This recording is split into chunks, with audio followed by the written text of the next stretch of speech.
Hi there, my name is Captain George Danforth. I'm here to talk today about the new RIC tool bags that we will be issuing to 14 different apparatus. The new tool bags will be going on 5 ladder trucks, 4BC vehicles, as well as the new engines. So that's engine 14, 16, 17, 8, and 9 will all have these RIC tool bags. These tool bags are designed to address smaller tool needs. When we perform a RIT operation, we bring our chainsaws, our Halligans, all of the different variety of larger tools. These tools specifically address smaller needs. Every tool in this kit has been used or needed in either a RIT operation or would have been needed in a line of duty death. So we're going to talk about these today. Each of the RIT tool bags are identical. They are standardized. They each have an inventory card attached to tell you what is inside the bag. They will also be sealed, and when it's time to use the bag, of course, we'll break the seal. These tool bags don't only have to be used for RIT situations. They can also be used if a citizen is in need, or if we need to use one of these tools to assist a citizen as well. Can't you see? I'm just trying to be all I can be. Inside the RIT tool bag is an 18-foot piece of tubular webbing that's tied with a water knot, as well as a large steel carabiner. This would obviously be used to remove a firefighter in a RIT situation. We also have a 12-inch cold chisel, which could be used to break concrete, break wood if need be, as well as a 4-pound mini sledgehammer. The RIT tool bag has 3 carbide blades for a hacksaw. We also have lineman pliers.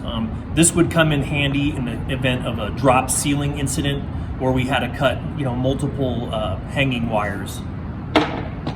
We also have aviation straight tin snips. These are great for cutting sheet metal. They do even cut aviation metal. We have large tin snips, also used to cut sheet metal or other heavier gauge flat metals. A large crescent wrench, can have multiple uses.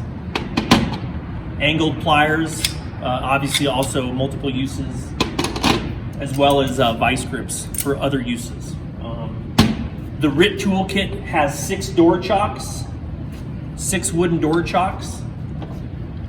We also carry 4 door hinge hangers. These will hang on the door hinge. You can use this ring to attach your search rope to. It's preferable that you use this on a lower hinge. The RIT tool bag also has a set of 15 screwdrivers of all different sizes.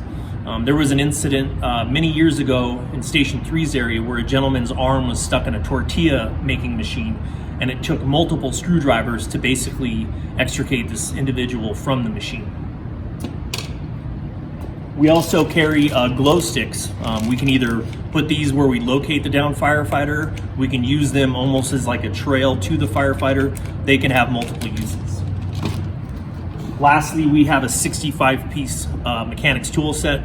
Lots of sockets. Sockets can be very useful in removing, again, machinery, racks, any number of things that is bolted. Rather than having to cut metal, maybe it's sometimes easier to just remove the item from the firefighter or a civilian. It's important to note that inventory of these bags should not be altered or changed. If you feel that something should be added to the tool bag, by all means, take that up the chain of command. Again, to reiterate, it is important that we don't only use these in a RIT situation. If we do need these for a citizen or anything we encounter on an incident, we have these tools at our disposal. There are a broad range of tools that obviously won't address every single issue, but it is important to remember that the most important tool is our mind. Now my popularity grew in each state. Now I got 2 in each state. Used to drink, brew, and eat steak. Now I pop bottles with models, large estates on large estates.